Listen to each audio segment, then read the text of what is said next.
2047.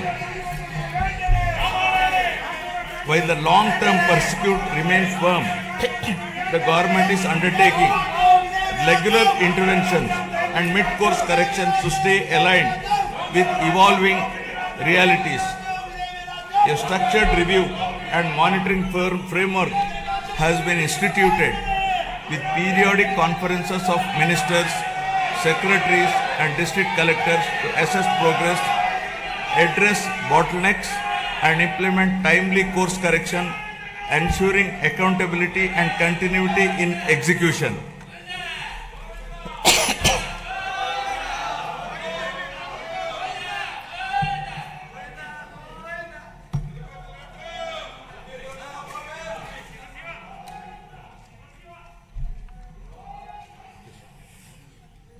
Resurgence to ascendance.